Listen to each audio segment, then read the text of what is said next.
Abakulembeze b'abakyala mawanga gannamukago ogwannaamu bakangudde Kudobozi baagala amawanga abakulembeze b'amawanga ago beekube mu ttooki n'okuteeka mu nkola bye beeyama okutereeza ebikyasoomooza bannakazadde mu mawanga ago. Uganda yakyusibwa mu bwassentebe bw'omukago ogwannaamu ku kisanja yakukwasibwa bwassentebe bw'omukago ogwannaamu bwa kisanja kya myaka 3 ng'entebe eyo egijja mu mikono gya Azerbaijan. Mu lukuŋŋaana olutegekeddwa ebitongole ebitakabanira eddembe ly'abakyala okuli ekya Forum for Women and Democracy Forward wamu n'ekyawu Uganda Women Network WONET n'ebirala ku Skies Hotel e Naggulu mu Kampala. Bannakazadde gye basinzidde okukangula ku ddoboozi ne basaba gavumenti z'amawanga ago gakole ku nsonga zonna ezinyiga ekitonde ekikazi. Bw'abadde aggulawo olukuŋŋaana luno, minisita w'ekikula ky'abantu Betty Amongi agambye nti kyennyamiza okulaba nti Uganda yateeka omukono ku biruubirirwa by'ensi yonna ebyekyasa ebirina okutuukirizibwa ng'omwaka 2030 tegunnayita wabula mu myaka 6 gyokka egibulayo bingi ebitatuukiriranga era Uganda ekyalina olugendo luwanvu. Betty Amongi wano wasinzidde okusaba abakyala mu mukago ogwannaamu beerwaneko ku nsonga ey'okuwulirwa mu ddoboozi lyabwe naddala ku nsonga ezinyigiriza ekitonde ekikazi. By 2030, to close the gender inequality gaps, we need to address the issue of poverty so that poverty among women is reduced by half. In the context of Uganda, now, majority of the women are in the most poor brackets. And if we are to close this gender gap, the United Nations has estimated that we require 360 billion every year to invest in programs like economic empowerment for women, education for women, skilling for women who are not educated. Saro Pendi yaliko minisita ombeezi w'ebyobulamu era nga memba ku kakiiko ka paalamenti akakola ku nsonga z'abakyala akyomedde nnyo gavumenti nti ekyavujjirira ekyalivula abakyala nga ebamma emirimu mu ngabanya yaayo kubanga etteeka ligamba nti abakyala balina okugabana ku waakiri ebitundu 3 ku buli 100 ku mirimu naye tekituukiriranga. Ekibulawo kwe kuteeka mu nkola ebiri mu mateeka. Ekisooka twogera ku abakyala kubeera 3 mu buli 100 mu buli kifo kyonna naye tukyalaba nti ebeera kulwana bw'oba totaddeemu mu maaso ojja kulaba nti abakyala tebalinawo. Mujjukira National Security Fund Board bwe baakiteekawo ku bantu 9 kwaliko omukyala omu yekka era nakuba enduulu mu Parliament baddayo ne bakyusaamu kati tulinayo abakyala 3 naye tetutunuulira semateeka yokka kugamba nti mu buli kifo walinawo okubeera abakyala at least 3 mu buli 100. Si bwe tulina okugenda tulina okulaba nti abakyala bano basobola oba tebasobola. Bw'ofuna abakyala basobola okukola omulimu lwaki tobateeka mu kifungo? Patricia Munabi Babiha senkulu w'ekibiina ekya Forum for Women in Democracy Forward agambye nti mu nteekateeka ya nnaamu baakuperereza abakulembeze bakkiriza okuteekawo ekitebe mu Uganda eky'omukago okukola ku nsonga z'abakyala nga kino kye kinaasookera ddala mu mukago gwa nnaamu. Minisita waffe atugambye nti tuteesa nti tubeere ne secretariat eneesobola okukola emirimu gya Women's Platform nga tukungaana ebirowoozo okuva mu bakyala bonna mu nsi zonna ez'annaamu tusobole okufuna program gye tukola nayo okulaba nti tufuna enkyukakyuka mu mbeera z'abakyala. So meeting eno tugenda kukubagana ebirowoozo ku platform eyo nga bwe tuwulidde okuva eri minisita tulabe tu strategizinga tutya ne coordinating bureau kubanga kati coordinating bureau eri waffe Uganda ne ambassador ayebale nga agikulembera so tulabe bwe tuyinza okutwala ebirowoozo byaffe. Olukuŋŋaana lwa nnaamu lusuubira okukomekerezebwa okwosenkya ng'abakulembeze b'amawanga ag'enjawulo baakukuba ttooki mu ebyo binaaba bikkaanyiziddwako mu ntuula ez'enjawulo. Poliisi mu Kampala n'emiriraano erabudde bannabyabufuzi ku ludda oluvuganya gavumenti ku nteekateeka yaabwe ey'okwekalakaasa gye baalangiridde. Poliisi egambye nti egudde mu lukwe olwa bannabyabufuzi bano okwagala okujjagalaza ekibuga Kampala mu kiseera kino ng'eggwanga likyazizza abagenyi bw'etyo ne balabula nti okwekalakaasa kwabwe bakukolere wala nnyo so si mu Kampala. Mu lukungaana olw'abannamawulire olutuuziddwa ku CPS mu Kampala, poliisi erabudde abavubuka abatera okujjumbira obujagalala ekikula kino nti balyekamanye kubanga ab'ebyokwerinda babatebuse.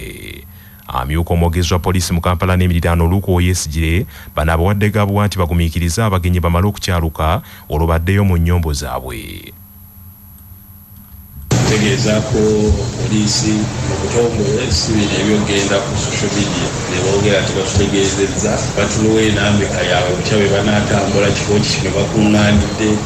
Poliisi tejja kubeera na buzibu naye ekikolwa kyempuliddemu ekyokugenda okuggala amakubo nawulidde nti waliwo abagenda okusimba ebiti obinnya ebiri makubo ebinnya ebiri makubo naffe tubiraba abasekurity naffe bitukosa kuba naffe netukosa naye walina okubeerawo enkola ennambulukufu gye tuyinza oyitamu okugonjoola ensonga eyo si kubiggala waba okiggala kiyisibwa abantu bakiyitamu emmotoka zikiyitamu obwanga gadde oluguudo era nga waliwo etteeka erikugira omuntu okuggala oluguudo.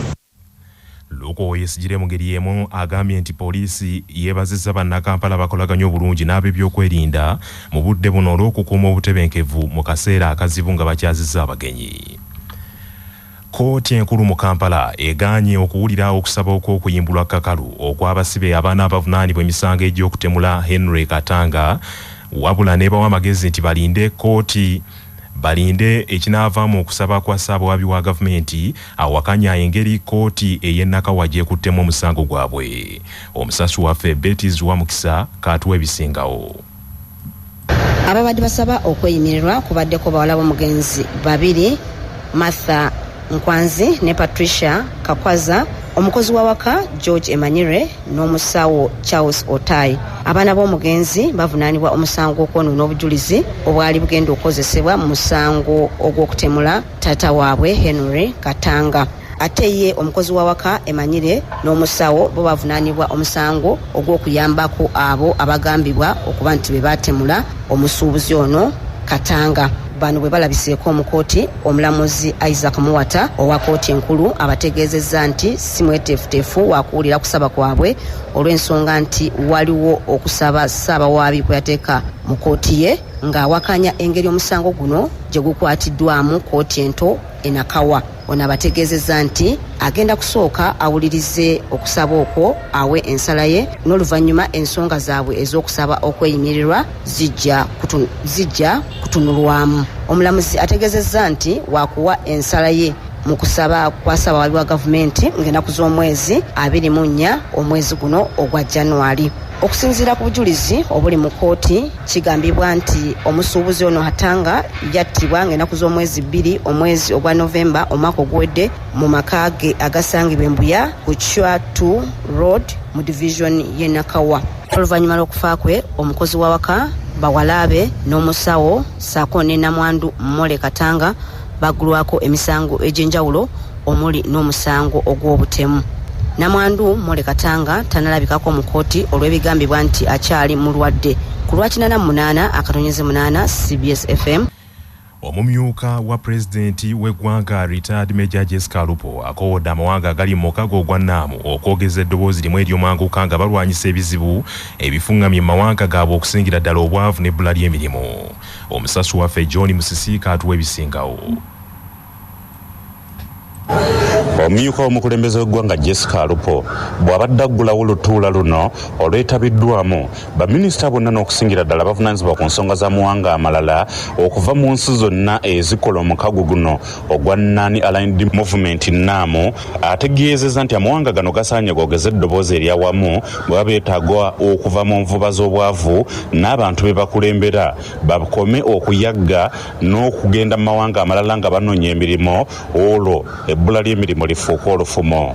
Jessica Lupo mu kwogera kwe abategeeza nti amawanga gano gonna agasukka mu 120 agali mu mukago gwa Nnaamu keekadde buli ggwanga liggulirewo ensalo eggwanga eddala ebyamaguzi biyingire kyere ewatali abakuba ku nsolobotto bannansi bakkirizibwa okutambula nga bwe baagala n'ebintu ebirala ebyamaguzi bye bakola byongerebweko omutindo banirize enkola eza tekinologiya olwo obwavu bugenda kufuuka lufumo ne bannansi bafune emirimu egibamala.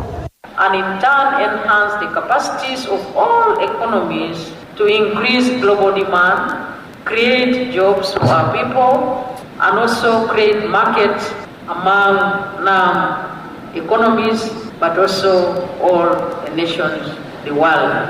Deepening cooperation will require removing all barriers that impede progress. It will also require supporting and facilitating regional and international trade. Olutuula luno lukubirizibwa Minisita wa Uganda avunaanyizibwa ku nsonga z'amawanga amalala Generaali Jeje Odongo Abubeka era abamu ku bawadde omukisa okwogera.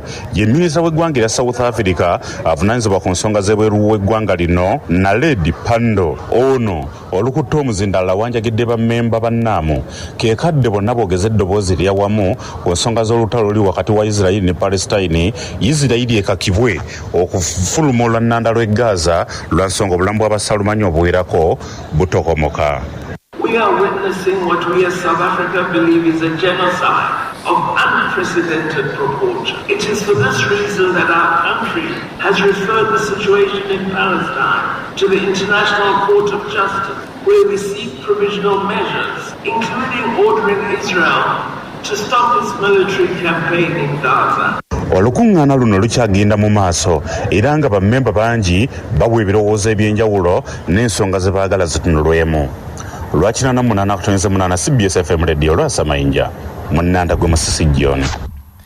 Wabaddewo obunkenke ne katemba atali musasulire mu kabuga akeekawuko mu gombola y'e Butenga mu disitulikiti y'e Bukomansimbi.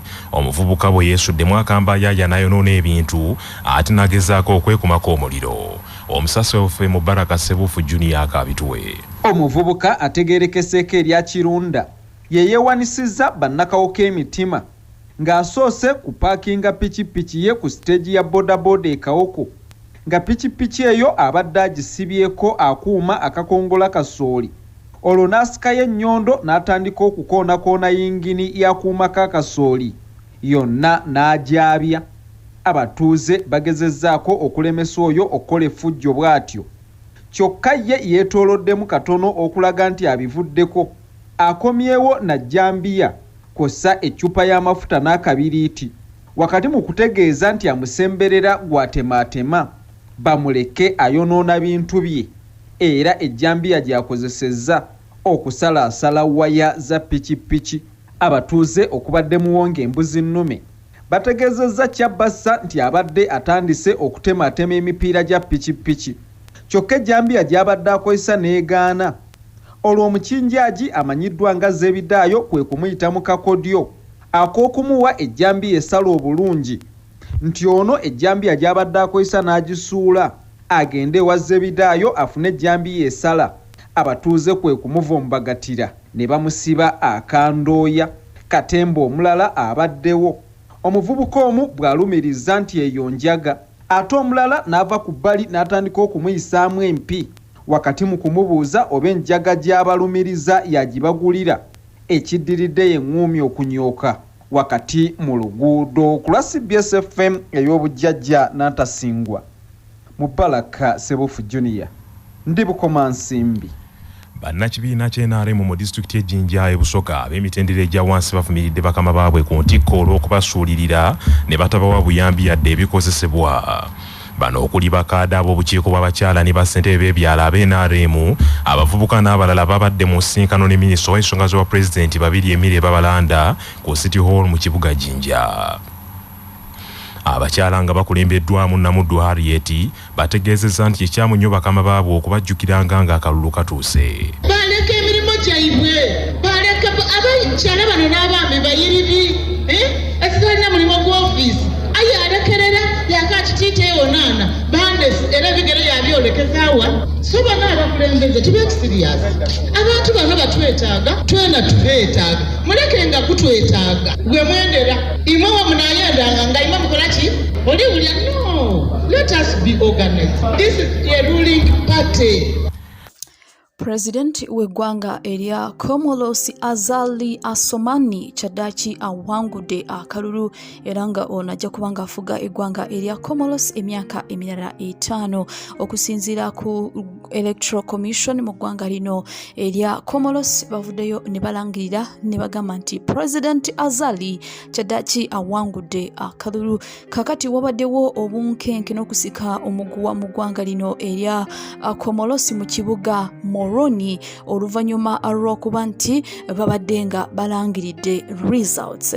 Okulonda kuno kwaliwo ku lunaku olwa Sunday mu ggwanga lino erya Comoros, newankubadde kigambibwa nti mwalimu ekibba akalulu mu ggwanga lino erya Comoros, era bangi bagenda maaso n'okubanga beemulugunya nga bagamba nti omukulu ono akalulu yakabbye, tebakkiriza mu byabaddewo mu kulonda. Era kigambibwa nti aba opposition abasoba mu 5 bagenda maaso n'okubanga bawakanya ebyavudde mu kulonda, era baali bawakanya President Azali Assoumani okuddamu okwesimbawo, nga bano bagamba nti tasaanidde kuddamu kwesimbawo ku bwa president. Kakati wetwogerera, President Azali yawangudde akalulu nga awangulidde ku 62.97% of the vote. Results zino bazirangiridde ku Independent National Electoral Commission, era kigambibwa nti vote turnout yabadde 16.3%. Embeera ekyali ya bunkenke mu ggwanga lino erya Comoros olw'ensonga nti bannansi batiddemu olw'ekiyinza okuddako, olw'ensonga nti waliwo obunkenke obw'amaanyi nga opposition ekyasika omuguwa ne ggwanga lino erya Comoros. Abantu abasoba mu 34,000 abalonzi be bagenze maaso n'okuba nga balonda ba president ne ba governors mu ggwanga lino, era kigambibwa nti lino lye ggwanga erisookedde ddala okuba nga lironda mu mwaka guno gw'enkumu bbiri abiri mwena. Thank you so much for watching and don't forget to subscribe.